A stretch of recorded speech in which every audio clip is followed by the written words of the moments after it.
Hey my lovelies, we made it to day 7 on this compassion for self journey. Ooh, I'm looking dark. I'm looking real dark. Okay, so since we made it to day 7 on our self-compassion journey, I just want to take a moment to pause and reflect on the growth. Okay, the growth, the challenges we've overcome, the ideas that we have let go of because we are loving on ourselves. Like, I just want to take a moment to reflect on that and to appreciate. Let's just take a moment to appreciate ourselves. Please take a moment to appreciate you. Just take a moment. Gratitude for this moment of appreciation for self, right? Come on now. I'm so proud of you for making it this far. A round of applause for you, love. So if you have been with me going strong on this compassion for self journey for the last 6 days, you know that today is day 7 and it is the last day. So really, all I'm going to do today is pretty much go over what we've learned, go over some of the tools that we can use, and how we can include them in our everyday lives. Okay? So this is just going to be a recap, and later on I'll let you know what's in my toolbox for self-compassion. All right. So on day 1, we talked about the Ho'oponopono. Okay, look, y'all know I can't say the word right, so I'm just gonna call it the Make It Right meditation. We focused on the Make It Right meditation and spent time focusing on letting go of our past traumas and forgiving ourselves for mistakes we might have made in the past. Because as we all know, holding on to these traumas and holding on to these regrets and this guilt and all this sadness is really just holding us back from living our best lives. We have to let that stuff go. And by forgiving ourselves, we are showing ourselves compassion. Okay? On day 2, we talked about how not letting things we have or haven't done affect us in today's world. Like, just because we made a certain decision back then, or just because we made a certain decision this morning, it doesn't matter. It's okay. It's okay. Everything is the way it's supposed to be. Don't think any of these decisions we made are mistakes, because they're not. Okay? By showing ourselves compassion, we can live in the moment. Okay? We can live in the moment and learn how to love ourselves through our flaws. Also on day 2, we wrote a letter to our little selves, okay? Explaining how just because we did the certain things we did in the past or didn't have the guidance we needed doesn't make what we did wrong. Because first of all, we have to get rid of this thought that this is wrong and this is right. No, everything is the way it's supposed to be. Writing a letter to your little self is a great way to help move on from traumas, or move on from past hurts, or move on from past decisions that you made. Apologizing to your old self, or even writing a letter to somebody that you think you might have hurt, so you can forgive yourself, you know? Because sometimes that also holds us back. And by showing yourself compassion, forgiveness is a huge part of that. So writing yourself a letter can definitely play a huge role in healing and showing yourself compassion. So on day 3, I came up with a metaphor explaining how our minds and hearts are basically like flourishing gardens. Beautiful gardens with alluring flowers, colorful butterflies, the warmth of the sun, and how this is very similar to our hopes, our dreams, our thoughts, and our emotions. And just as we would cater to a garden, just as we would nurture a garden, just as we would want our beautiful plants to thrive, we have to look at ourselves in the same way. We have to treat ourselves with the same compassion, with the same love, with the same care, in order to thrive. Day 4, we talked about the inner hater, which is the inner critic, and how negative thinking, negative beliefs, and negative self-talk can damage our psyches, telling us things that we're no good, we're not good enough, we're unworthy, blah, blah, blah, blah, blah, all of these untrue things, and to shift that negative thinking into sayings like, I am worthy of love, I am worthy of abundance, I am worthy of loving kindness, I am worthy of the same type of love that I would give to a friend. We can say things like, I embrace my flaws as a part of my unique journey. I am proud of my accomplishments, big or small, and I choose to silence that inner critic and embrace my inner best friend.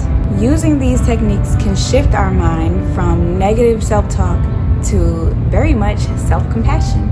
On day 5, we learned how using mindfulness and guided meditation can be an essential tool in cultivating self-compassion, guiding us through our negative beliefs and negative thinking, helping us to be at one and in the moment without judgment, helping us to basically become our own best friend.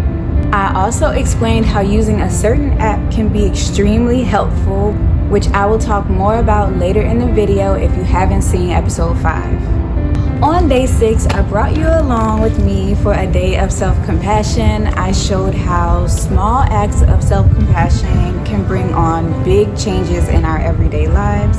I talked about how self-care, such as taking care of our skin and hair, can be an essential part of our mental health. Because as we all know, when we look good, we feel good, right? I also brought y'all along with me to ground, meditate, and frolic in the flowers. Since connecting with nature brings on a sense of peace, not to mention how the symbolization of flowers can be very similar to ourselves, to our own beauty, growth, and resilience. So now that we're on day 7, I wanted to go over what we've already learned. I hope that I was able to give you a different outlook on your life. I know, trust me, this hasn't just been for y'all. This has been for me too, because I definitely need to show myself compassion. This actually started off with me showing myself compassion. This whole series has been about me showing myself compassion, but I just thought I might be able to help a couple people by sharing my experiences and what I've learned and the tools I've been using. And speaking of tools, I want to let y'all in on my little toolbox of self-compassion. So I'm going to drop a couple gems, things that we've already learned, but I'm just going to go back over them because these are essential tools that I use to help me learn self-compassion and to practice it in my life. So as I mentioned before, I wanted to tell y'all about this app that I used to help with guided meditation and mindfulness. Now, if you haven't seen episode 5, this app is amazing. Okay? First of all, when I first downloaded this app, it was about a year, it was a little over a year ago. And when I downloaded it, they gave me a free year. All they did was ask me to donate any amount, and they had a $0 amount, so y'all know I picked the $0 amount, and they still gave me a year free. I no longer have the free year, and now they want me to pay for it, but it was so worth it because I learned so many things. They have so many, I want to say, prompts, like so many different ways to help you learn how to meditate. They have different guided voices to help you understand what you're learning, why it's essential for your life, how it can help you in your life, and it's almost personalized for you. There's like a 10-day, I believe it is, step-by-step meditation that basically just helps with different things that you need that's essential for your life. So I'm gonna pull up the app so that I can go over a couple of the singles. They call them singles. They're basically like single meditations They go from like either 3 minutes to freaking hours sometimes, because they have meditations that are like for sleep, and they're just, some of them could be just like frequency sounds and they help you sleep, or rain sounds and stuff like that, right?